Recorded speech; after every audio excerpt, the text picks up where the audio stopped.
everybody, and welcome to another episode of Eating at a Meeting. I am so excited to be with you today. Again, as usual, every Wednesday, I am in New York, and this afternoon I'm doing the IAC Copper Skillet competition, emceeing that competition of 7 chefs from across the country. So I'm very excited about that. But I'm also equally and very excited to bring to you today Dylan McDonnell, the founder and CEO of Foodini. He is a South by Southwest speaker. He's a mentor at the Founder Institute.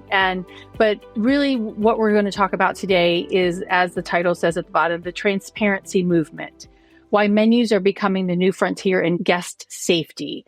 And Dylan's product, Foodini, as well as his advocacy efforts in the food allergy space and celiac disease space are really, really important. And that's what we're going to talk about because, and Dylan, you're going to share your story with us, but he was diagnosed with celiac disease at 10 years of age. So he knows firsthand what it's like to go to events, what it's like to go eat out dinner with a dietary restriction. And so that's why he has created Foodini.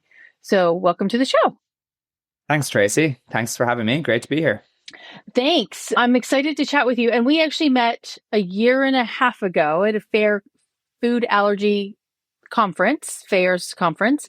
And that's when we first connected. And so I'm excited for you to come on here and really talk about Foodini, but also what that brings with it and why we're doing this. And a little bit of clarification or a little bit of knowledge for everybody too is one reason I liked him being on this week is that this week is Corporate Compliance and Ethics Week.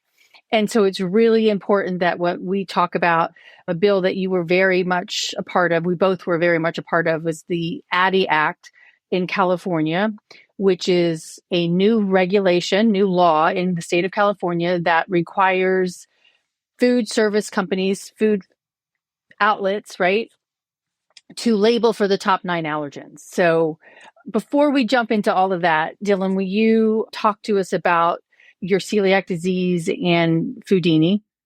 Absolutely. So like I said, thanks for having me. For anyone listening, probably just quick background, you can probably detect a bit of an accent. Despite being born in Philly, I grew up in Ireland, so Irish originally, corporate lawyer by trade. I worked in big law for a number of years, repped a lot of the kind of major global tech companies, the Apples, Googles, LinkedIn's of the world. And then that journey actually took me to Australia. So I lived in Australia in Sydney for about 4 years, initially still in my capacity as a lawyer. But while there, I kind of had the idea for Foodini. And as you kind of alluded to, Tracy, it stemmed from being celiac. And so I think it was a culmination of 20 plus years of just continued incidences, let's call it, in terms of dining out and getting misinformation, not getting any information, getting served the wrong food and being sick for a few days after.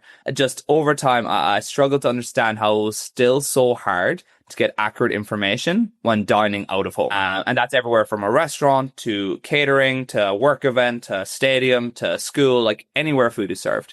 And then the more I dug into the size of the problem, you kind of think you live in your own little bubble and, a few other people have, might be gluten-free or whatever.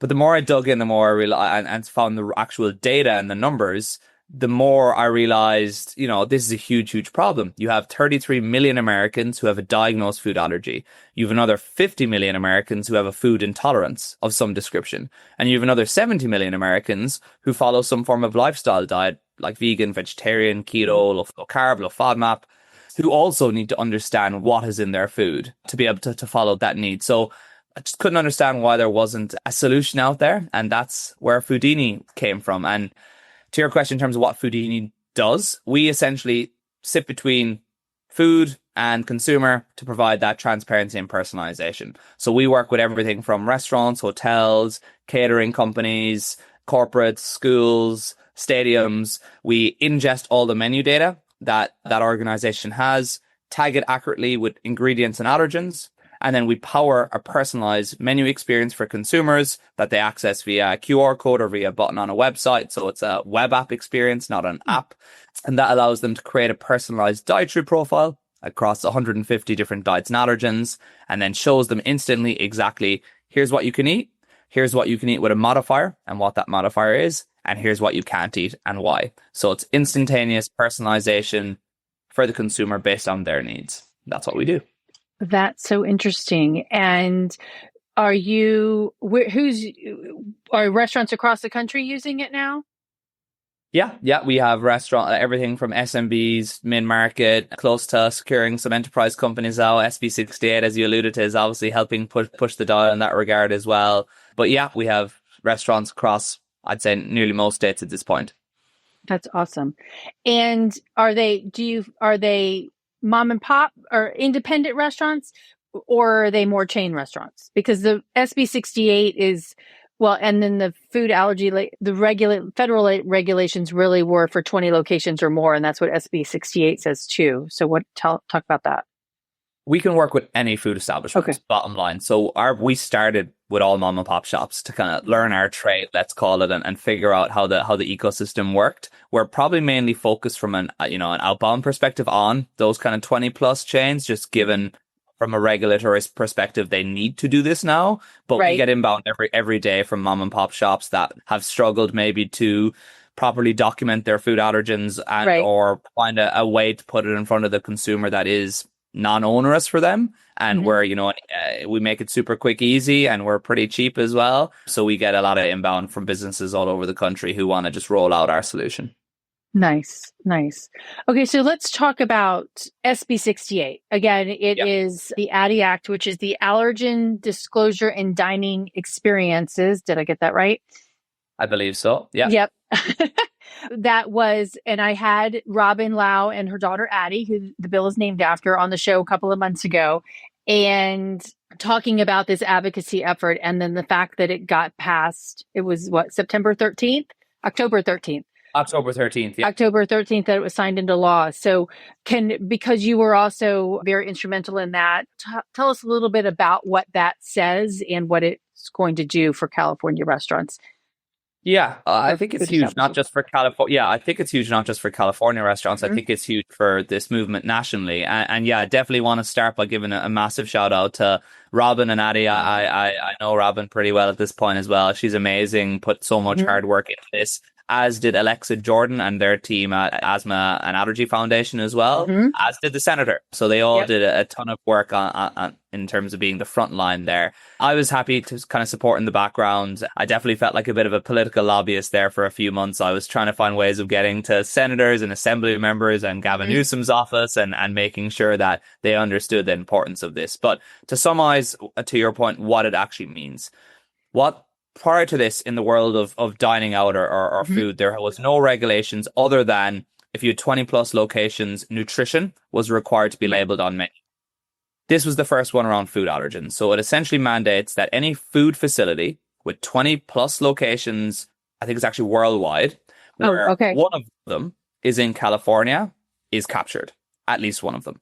And for anyone captured, it means that they must, on their physical and digital menus, label for the major 9 food allergens. There's 2 ways they can do that. They can either, one, have it printed. This is in terms of the physical environment. On menus and menu boards, they can physically say chicken burger contains XYZ, beef burger contains X, Y, and Z, and so on and so forth. Or it specifically allows for them to have a QR code type solution that links out to a digital allergen menu. And obviously that's what we do at Foodini.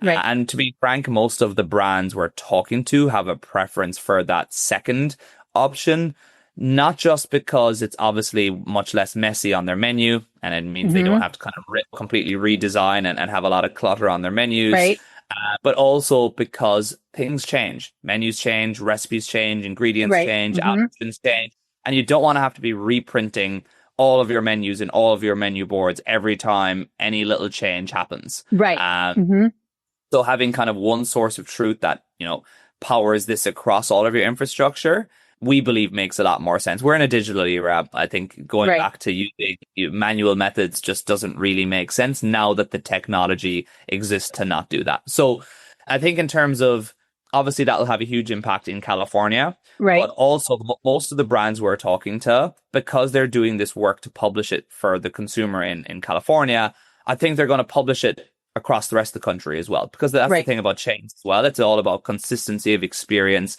They don't want you to walk into Sweet Green in Santa Monica and see allergen information and then not in Manhattan. So I think this is actually going to permeate a lot quicker. The effective date is also 1 July 26, by the way. So it's a really tight turnaround time. It is, and then, yeah. And then the kind of other piece of this is it's going to impact a lot more than restaurants. The language speaks to food facility. So we anticipate this is going to impact a lot of potentially catering companies, a lot of restaurants who do catering, stadiums, a lot of other environments as well, not just what you would consider a restaurant per se. So pretty wide-reaching impact by this act alone. I 100% agree. And I was actually talking with some hotel management companies about it and, saying, hey, you've got a property in California and you have 19 other locations around the country. It does impact you. And that's what I'm pushing for. And to me, it's going to be harder. It's definitely going to be a lot more challenging when you're talking a convention center, right? Because the menus aren't as static as a McDonald's or a Sweet Greens, right? They change, and they have one chef in Las Vegas. He's like, I have 800 different recipes, right? Because those menus change. So it will add a little bit more of a challenge to it, but I think it does 100%. I agree with you that it applies to them as well. So hopefully I see it transitioning across the board. So I like that. There's one I was reading up on you before we got here, right? And you've described Foodini as a trust layer. And I think that's one of the things that we're missing a lot of. And I was on a conference call earlier this morning and with a group of Planet event professionals from the UK. And one was just back at an event and they had gluten underneath the word, right? But it doesn't say it contains gluten. It doesn't say it doesn't contain gluten. It just had the word gluten.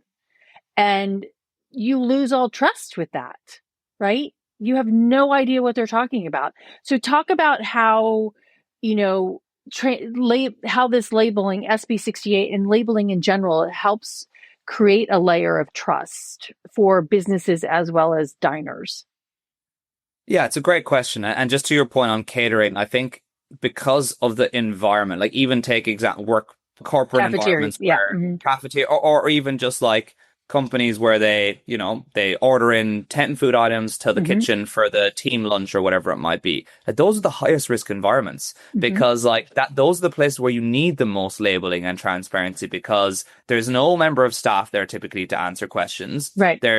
Food is just plopped down. It's honestly half of the incidences I hear about happen in those kind of catering type setups. So all the more reason why I think it's really critical that in those environments in particular, even though I accept it's trickier, efforts do still need to be made, I believe, to make sure that the labeling is there. But sorry, back to your question. Trust is everything, right? Like a report came out, I believe, at the start of this year, which said that 53.9, to be specific, percent of food allergy instances that occur when dining out happen after the staff have been notified. No, yeah.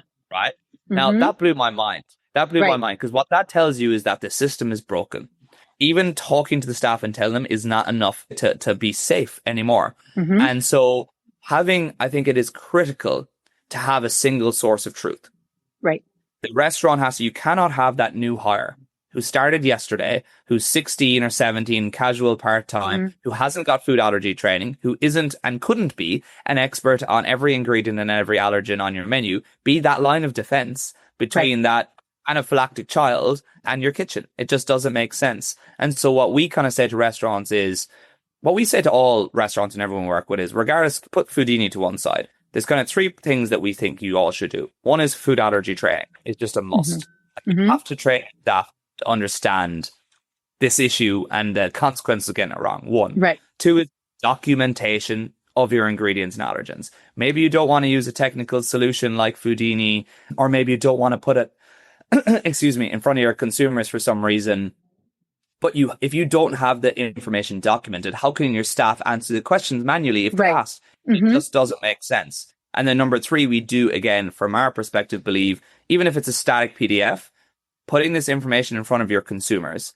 Mm-hmm. That single source of truth that has been confirmed by your kitchen and your team and whoever owns your culinary experience just provides so much more trust to consumers, because now they know Mm-hmm. that a proper formal exercise was done to document this. This isn't just that casual part-time staff member having a guess or thinking that Mm-hmm. this is the case. It's documented.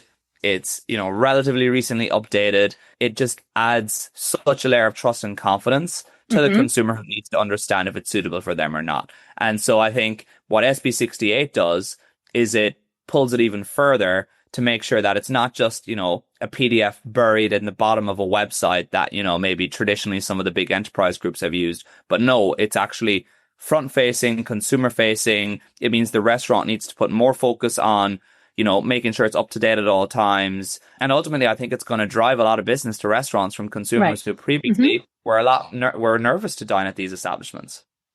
Well, and 100% agree with you on all of those points, because it's mind-boggling.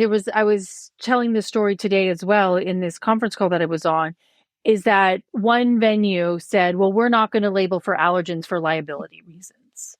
And we're going to put chefs out there, or our servers are going to answer the questions. And which then takes me back to an event last summer that I was at in 2024. And an attendee emailed me after the fact, after this lunch, and said, I sat in your education session on this, and I shared with the organizers that I had a hazelnut allergy, and I could not be in the room with hazelnuts, like the oils, everything, right? And touch. And she went up to get some brownies that they were serving, and they had nuts in them. And she asked the server, well, what kind of nuts are those in those brownies? And the server's like, well, those are walnuts. And clearly, because I have a picture of them, clearly they were walnuts and hazelnuts in it. And the chef was standing behind her, ironically, right? And she's like, no, ma'am, those are actually hazelnuts in there. And the attendee said, thank you for saving my life. But then she was hesitant to then go touch tables and shake people's hands, because you're eating a brownie with your fingers, right? But it goes to the point of, one venue doesn't want to do it because of liability reasons, but then you're relying on that server who has no idea. And there's the risk right there.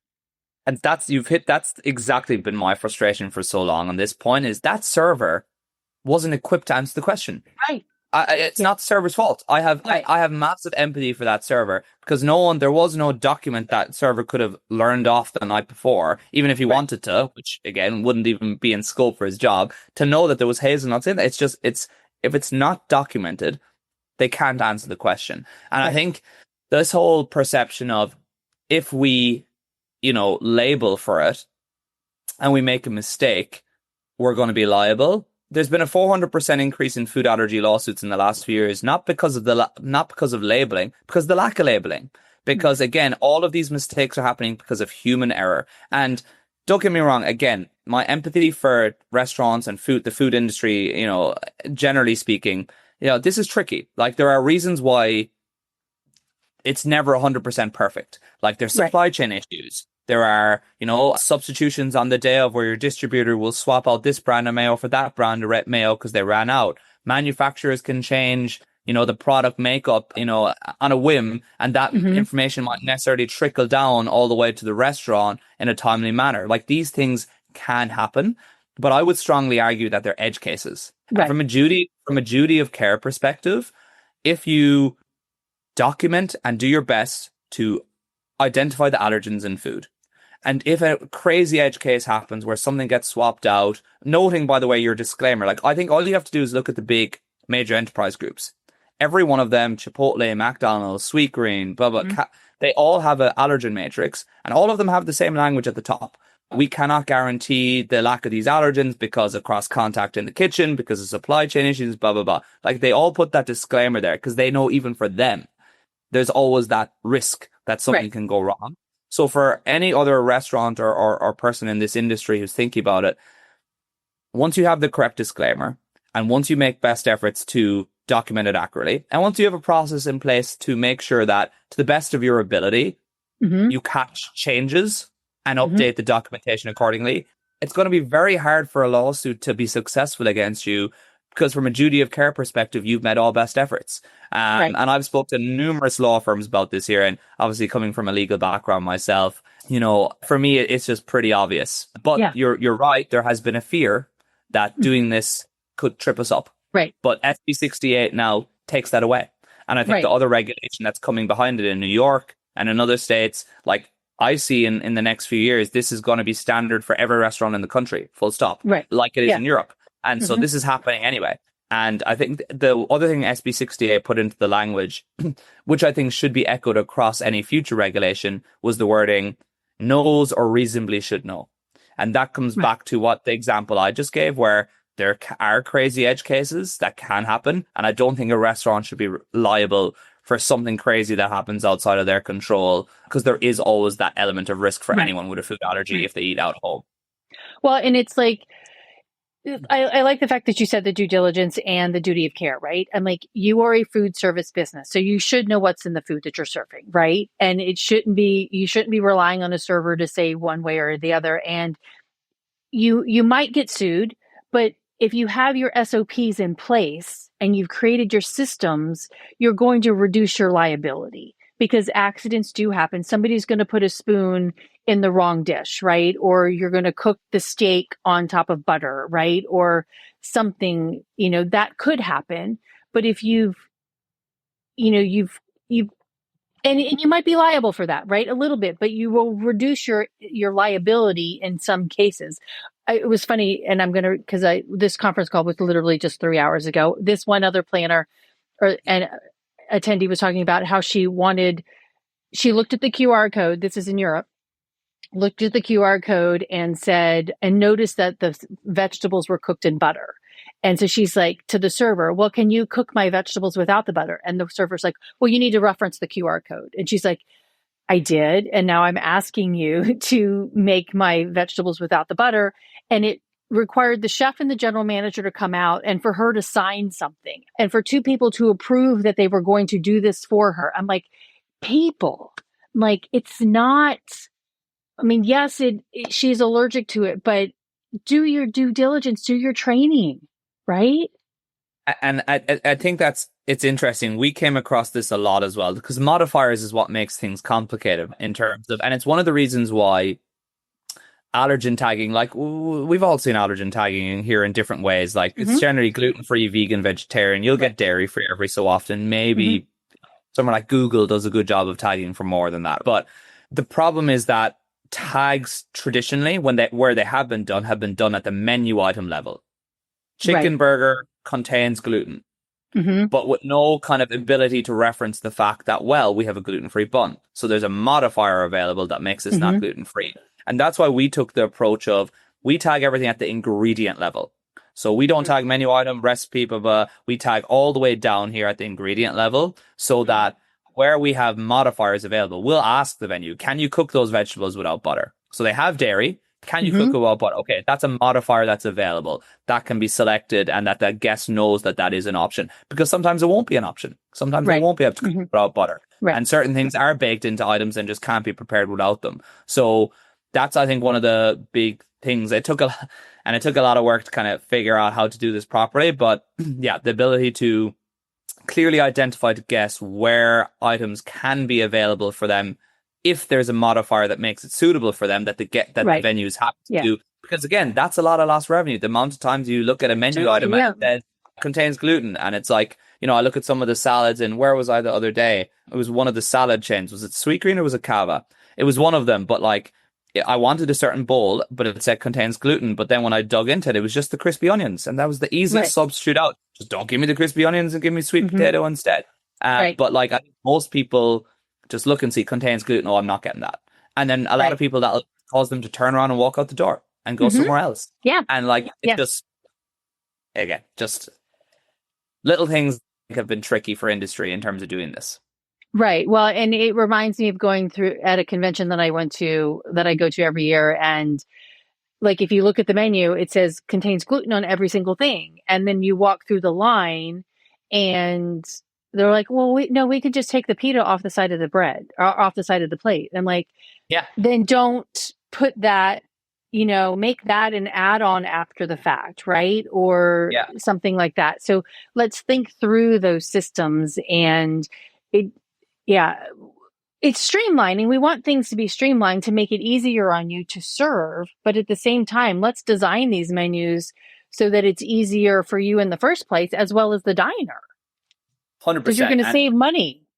And the reason why I think that like one of the brands that we're working with now, I wanted to work with them because I think they're very aligned with, they kind of already had some tagging done, their health focused brand. But I did a deep dive on like, they had PDF menus, menu boards, website menu, app menu, and kiosk menus. And the inconsistencies were crazy in terms of half of them said G means contains gluten. Half of them had, gluten free. Like there was, they had about 4 different ways of across the different platforms of trying to tell guests what was in the food. I was completely confused, and I do this as my job, right? Right. So point being, it's amazing, even brands who want to do the right thing often, just implement this in a really inconsistent way that can open you up to, we talk about legal liability. Everything you do, I think, ultimately, helps. But like when you have an inconsistent process that is confusing to consumers, well, that's not going to help. Right. And ultimately, the way we look at this is, if there was some magic data layer that existed out there that restaurants could just tap into to display this information accurately, they would. Like, again, I have a lot of empathy for the industry. They're not doing this out of badness. They're doing it out of, the data layer hasn't existed to do this in an easy way. And it's tough, and it's hard to get a consistent across everywhere. And that's ultimately where we saw the opportunity. We were like, we can be this data layer that sits between the consumer and the food service industry that is just experts in this one thing, which is identifying the allergens and ingredients in food. Right. And that's why we've had to build relationships across the ecosystem with all the, POS and online ordering providers, with the inventory management systems, with all the suppliers and distributors, so that we can plug into the SKU numbers and the exact product. Because American cheese is no good to us. We need to know what brand of American cheese it is, or what brand of brioche bun it is. And so, like ultimately, that data layer is what we're trying to build out. And every new customer we work with and every new partner we sign on the back end makes it, that bit easier to work with that next customer. And it's hopefully we get to a place soon where this is just, like I said, standard. Right. Yeah, 100%. And there was so much. And I remember about 10, 15 years ago, I was at a trade show for food service, and the company was selling the data from the QR codes. And I'm like, okay, no, but I need the food service numbers. I need the Whole Foods numbers. I don't like, Giant is great and Kroger is great, but I need it for the alternative brands that are not in those stores yet. Right. Yeah. And they're like, what? And what their system did is like the Kellogg's of the world would send them their new QR code with all their ingredients, and they would upload it. And then these food suppliers like you would buy that and then do that. But way back then, they're like, what are you talking about? Right. They had no idea that there were different products in Whole Foods versus Kroger. 100%. And I think, and that's one of the big things, again, FAIR, we mentioned at the outset, we're, as part of a pact alliance that a number of the big food service companies and restaurant brands are part of. We're doing a lot of work on 2 main fronts. One is around guest communication, and one is around ingredient transparency. Ingredient transparency is more how supply chain and manufacturers and distributors can standardize how all this data is recorded and tracked, and in what data and what systems, so that this can easily be pulled and accessed by everyone who needs it from an accuracy and transparency standpoint. And then guest communications, which is more my field, is more around what are the best practices for restaurants across the board in terms of communicating with guests around food allergies. And again, SB 68, now that that's a regulation, obviously impacts that a lot, because we think that's going to be the blueprint that kind of a lot of other states are going to follow, initially at least. But the work is being done, and I think there's momentum behind this movement right now. MAHA, again, whatever your political affiliation, they are doing some good work around ingredient transparency and stripping out some of the, maybe bad ingredients from foods and different things like that. And I think there's more to come from them over the next few months, I believe. So again, there's momentum. I think, in Hmm. terms of trying to fix the system. And it's not going to happen overnight. It's going to take Yeah. time and it's going to need buy-in. But I think every step we take in the direction of driving transparency creates a safer environment for everyone in this country. 100%. And transparency is key. And then communication. And the transparency can help improve that communication. And I use that analogy of, the two cans and the string, right? And, we were talking about where does the information come from?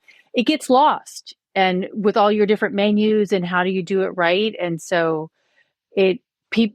consumers are wanting transparency, not just people with food allergies and dietary, vegans want transparency. They want to know, what kind of butter that was, or does that have milk in it, right, et cetera.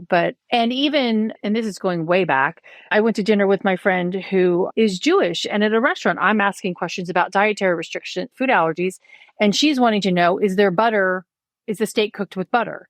And so it helps people who have religious dietary practices as well to understand. Yeah, it's not just food allergies. Yeah. So I think that, and it's a very good point. So even before regulation, when we were talking to any organization, be it a restaurant or a catering company or a stadium, there's a lot of benefits that people don't realize to publishing this information. One is that, like I said, I think I alluded to this, a revenue opportunity. You have 173 million Americans, whether it's an allergy or a dietary preference or a lifestyle diet that they follow, that decide where they are going to eat based on that requirement. And if you don't communicate to them in some way that you can cater to them, you lose not just them, their family, their friends, their co-workers. The Christmas dinner can't be at that restaurant now because Dylan the celiac doesn't have an option suitable for him there. So we call that the veto vote. And that's a huge revenue loss, but also a huge revenue opportunity against your competitors if you find a way to communicate with this audience. That's one. Two, we see companies that use our service, we see about a 60% reduction in the number of questions asked to staff.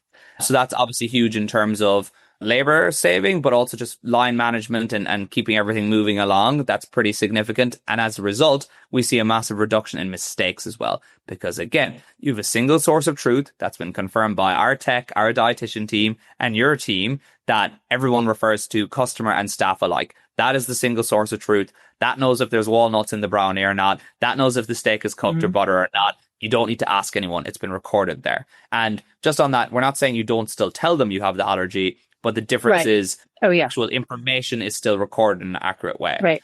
And then the other big point is data. We can tell a company last month at X event, you had 1,000 dietary profiles created, 40% were gluten-free, 25% were vegan, 10% were keto. None of your options were keto friendly. If you had swapped out this one ingredient in these 4 items, they could have all been keto friendly. That could have increased your bottom line by XYZ. That helps from a menu optimization standpoint. That helps you understand your customer base better as well. And then loyalty. Like you and me both know, there is no one more loyal in this country than a food allergy customer or a food allergy mom with a kid with a food allergy, who finds a place that can cater for them. It's so hard to find places you trust. When you do, you go back again and again and again and again and again. And so many benefits to publishing this information, regardless of what vertical you are within food. Yeah. Well, and it's funny that you say that, because the opposite, this is a story. My friend Candace has got an allergy to garlic, and she always went to this one restaurant, right, in her town. And they ended up changing, and she always ordered this chicken dish because it was free of garlic and whatever. They ended up starting to soak the chicken in a garlic base or whatever. And she'd been going there for years. And now she stopped going there because of that. And so you lose a loyal customer and everybody that she brings with it because of that changing. And there were no other options for her. Right. And garlic's a hard one for 100% sure. Corn's a hard one. And we don't know where corn is. It's everywhere is actually where it is. Right. So I like the fact, and we need to say, because there's a statistic out there from Gluten-Free and Allergy-Free Passport that came out. I think it was 2017 was her last one that she did. And I was chatting with my nephew, who's a data statistician. And I'm like, 91% of people who have a food allergy or different dietary need will come back to your restaurant if you treat them with respect and feed them. They have a successful meal experience, right? But 83% of those people who have a bad experience will not come back.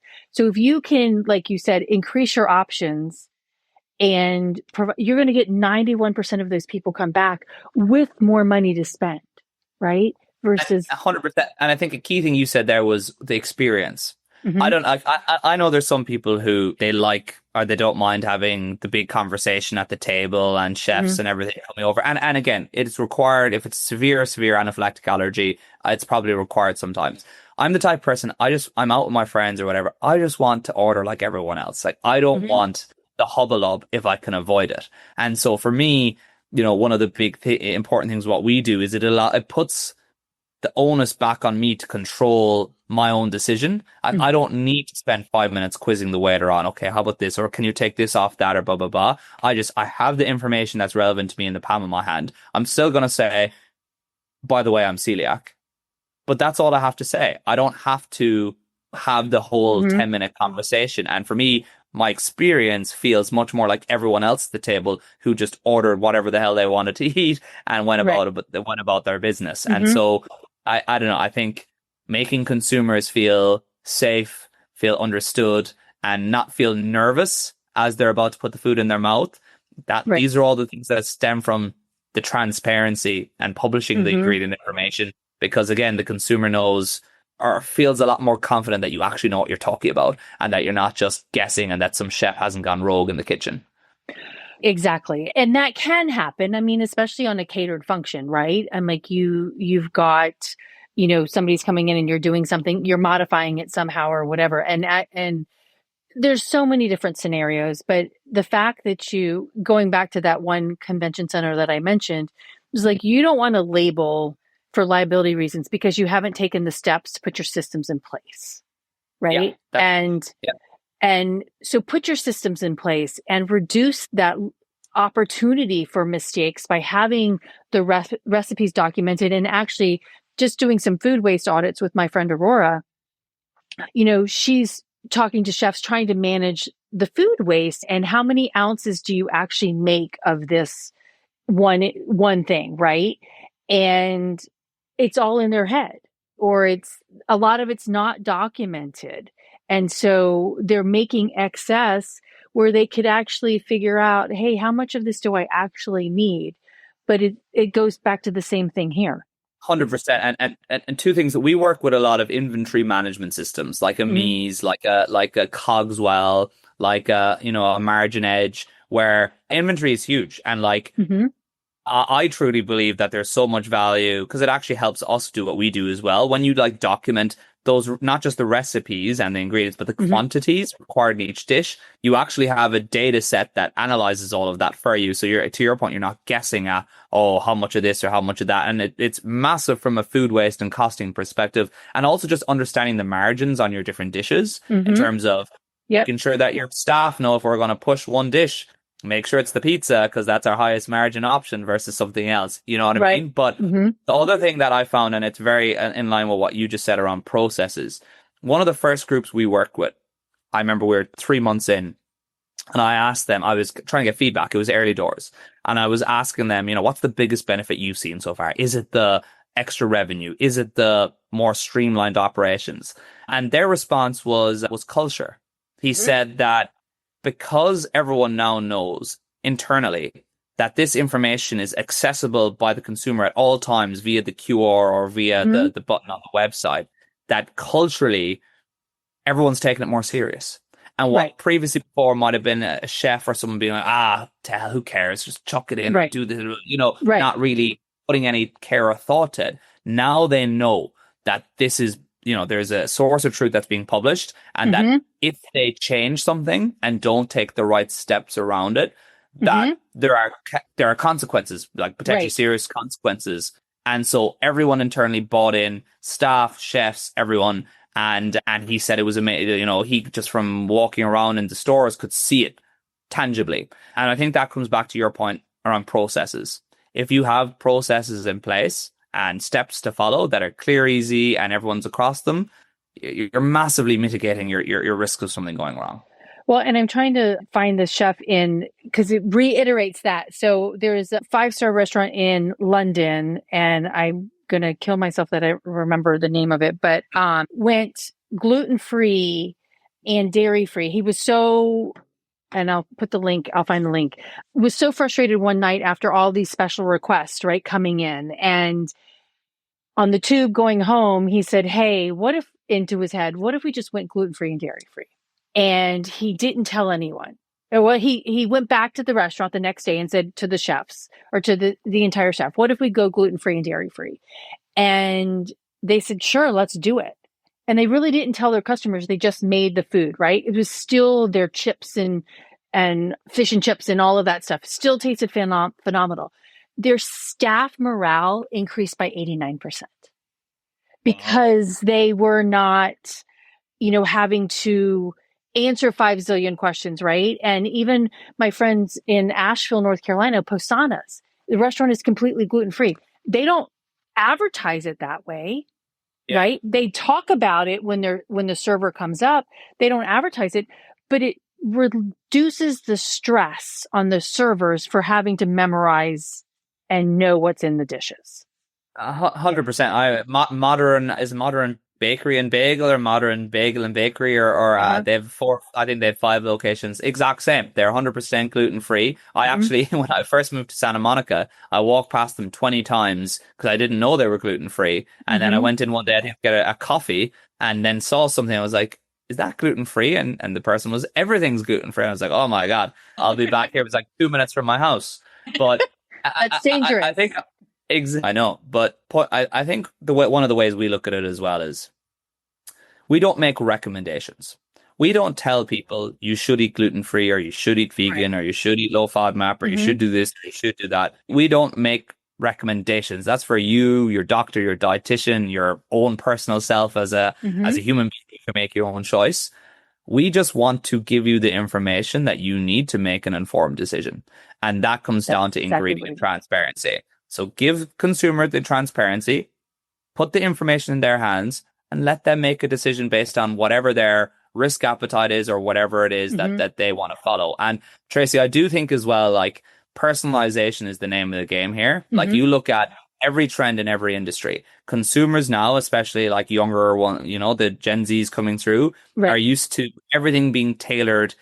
Look at their TikTok feeds. Everything is tailored exactly to their likes and preferences.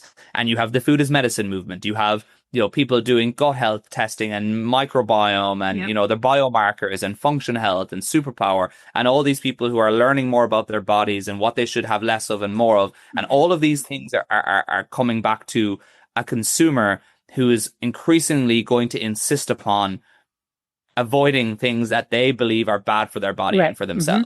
And the only way you're going to be able to cater for them is if you can identify where and what is suitable and not suitable for them. And if you're going to try and do that manually, best of luck. That's going to be, you're going to be like good that chef. With that. You're going to be pulling your hair out every day, and so are your staff. If you can find a way to document it, even again, Foodini aside, you maybe don't want to use a technical solution. Maybe you like the thought of the manual PDF or whatever, but put the information in the hands of the consumer. Let them understand what they can eat. It can only help your business. Yeah, 100% agree. Dylan, this has been so fantastic. I have a couple of rapid fire questions for you. Go for it. One restaurant or event you attended that nailed inclusion and safety?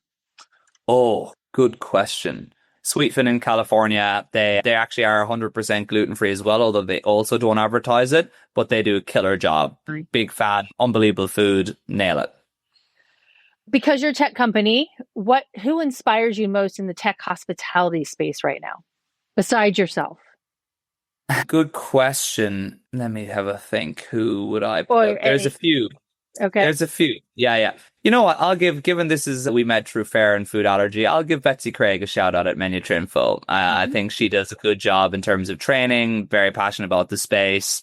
As I said, training, I think, is one of the critical things you need to do as a company. I'll give her a shout out. Okay, awesome. What was one word that you would use to describe the future of dining?